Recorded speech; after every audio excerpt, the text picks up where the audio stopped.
What's going on there, Reject Nation? We are back at it to check out another video from new Rockstars, talking about some Multiverse of Madness, and now we got to discuss whether or not Superior Iron Man will be in this movie or not. I just want to say, if Superior Iron Man is in here, they better make him full-on villain, because that guy is messed up. And if they can get Tom Cruise to play the god complex, narcissistic, maniacal, that would be awesome. Iron Man. That would be amazing. Guys, leave a like if you're here.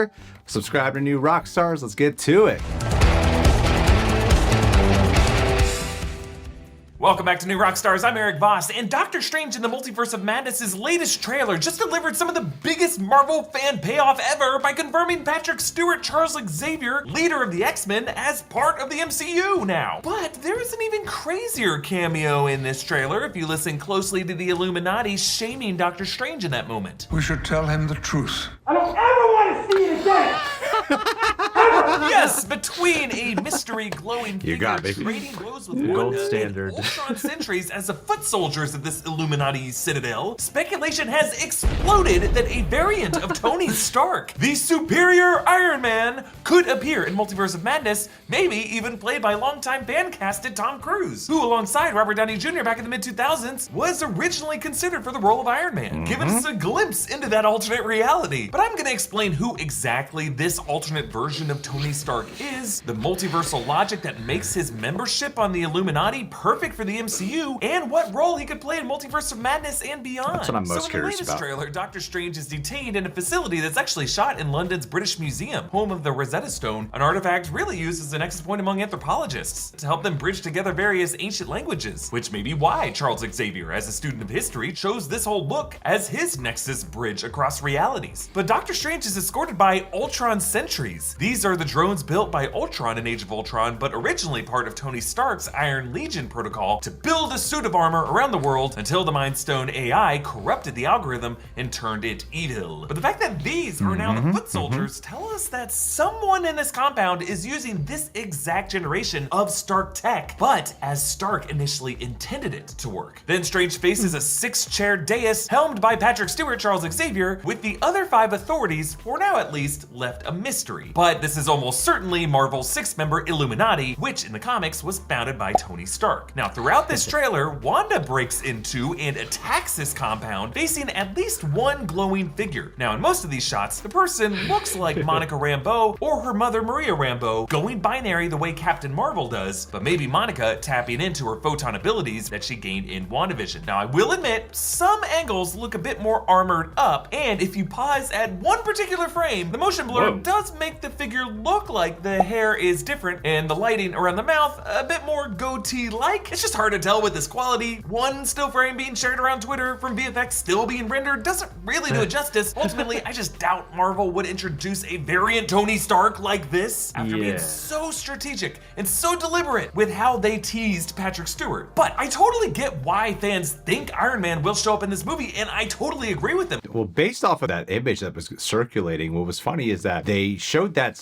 moment from there in both the TV spot and the actual trailer, and they both look slightly different. When you look at the one from the official trailer, like, okay, that looks definitely more masculine, looks more male. That could be Superior Iron Man, especially when you throw fuel to the fire of the fact that the creator of Superior Iron Man was on Twitter and saying, we don't have any inside information, but when he does get mad, he does turn red and orange. So that was like, oh, maybe. A hint. But then at the same time, on these other frames, it looks way more like it's Rambeau. So maybe it's a different animation in each trailer, because Marvel does love to do that too. Mess with the VFX to throw us off. Based on the Ultron sentries alone, and this being a multiversal Illuminati, this has to be pointing at Superior Iron Man in Multiverse of Madness. In the Marvel Comics, Superior Iron Man emerged from what was called the Axis event, in which magic reversed the morality of Earth's heroes and villains, but the corrupted Tony Stark shielded himself from that spell being reversed, and so he stayed evil, becoming what was known as the Superior superior Iron Man. He got society addicted to the extremist 3.0 virus via an addictive So cool. app.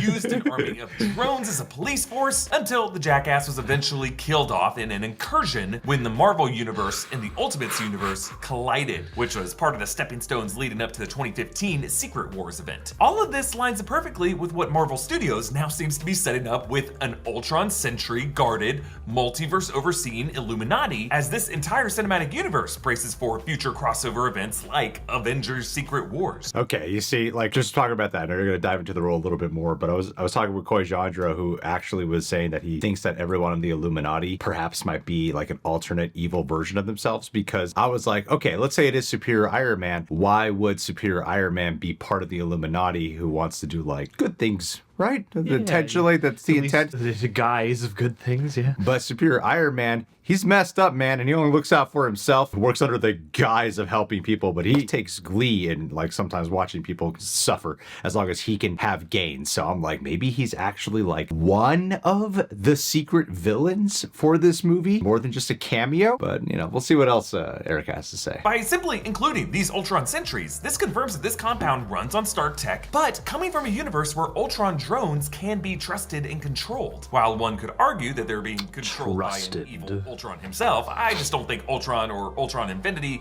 would really want to join any multiversal council. Rather, this looks like a successfully realized version of Tony Stark's original intention for Ultron to be a fully automated AI designed to operate his Iron Legion and keep the peace. Peace in our time. However, let's game that out. If there were a reality in which Ultron never betrayed Tony Stark, Tony never would have learned those critical lessons of responsibility that Age of Ultron taught him. He never would have moved Avengers Tower out of Manhattan to the more remote compound in upstate New York. There would have been no Sokovia disaster to guilt trip him with in Civil War. He just really would have spent a lot more time drinking, showing off trying to lift Mjolnir, and making poorly aged prima nocta jokes. Yeah, thanks for that one, Joss. To be honest, he just would have aged into a smug prick, And hanging out with outsourcing all of Killmonger. his Avengering to a fleet of drones, and someone who, super importantly for this film, never ever got to know the Sokovian twins whose parents were killed by Maximoff would have been just some random Hydra-controlled witch who gave him a terrifying nightmare and then bounced. And we know how important that nightmare was to the Tony Stark of the MCU. But in this case, it leaves us with a live-action version of the superior Iron Man, a jerk who loves to have his toys do everything for him, but a guy always fearing the one witch who got away. Now, Wanda in this trailer said that Vision theorized about the multiverse, proving that Tony Stark's Jarvis AI tech eventually would have explored multiverse theory on its own, and perhaps given this Tony Stark variant access to navigate the multiverse without having to use linear quantum time travel like our Robert Downey Jr. Tony Stark did. Now again, I think the fact that we have a multiversal Illuminati tells us that this multiverse is really worried about incursions, and it's all leading to what I believe will be the 5th Avengers film, Secret Wars. And in the 2015 comics of that, Dr. Doom brings back all the Marvel heroes and villains in a big multiversal arena called Battleworld. It's awesome. However, I would be surprised if Superior Iron Man even made it that far, because if he is played by a cameo as nuts as Tom Cruise, this sounds like a bit of stunt casting in which Tom Cruise plays an insane scene-stealing role where he goes hard like he did for his cameo in Tropic Thunder. For Cruise, this would just be the meta opportunity to show what he could have done after he was considered for the role in the mid-2000s before Robert Downey Jr. was cast, and just really have fun with it. Lots of fun until the ghost of his past, Bloody Wanda, kicks down the door and wipes the floor with him. I would just hope that before that happens, this movie could show us a quick what-if style montage of this Iron Man's past history, but those iconic MCU moments, Tom Cruise swapped in for Robert Downey Jr., like hammering the armor in the cave with the box of scraps, pulling off his shades during the press conference saying, I am Iron Man, teaming up with War Machine and Iron Man 2, except now it's back to being Terrence Howard, all the way to his fateful line to Thanos and Endgame. I mean, I don't think they would do Terrence Howard.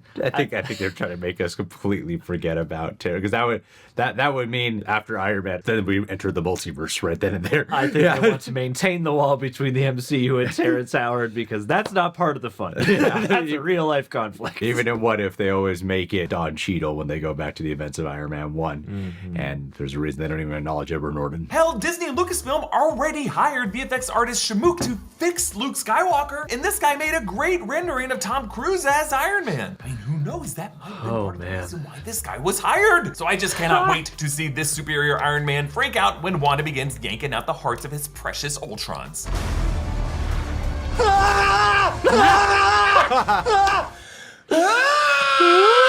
Check out our great merch options at Nice. rockstarsmerch.com. Follow me on Instagram and Twitter at EAVOS. Follow New Rockstars. Subscribe to New Rockstars for more analysis of everything you love. Thanks for watching. Bye.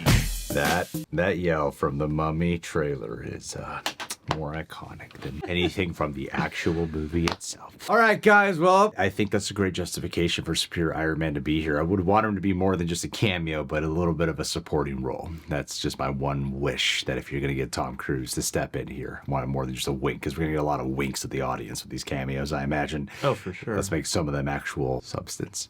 Yeah. All right, guys. Thanks for being here. What do you think about Tom Cruise possibly showing up in this movie? We'll see you guys soon. Subscribe to New Rockstars.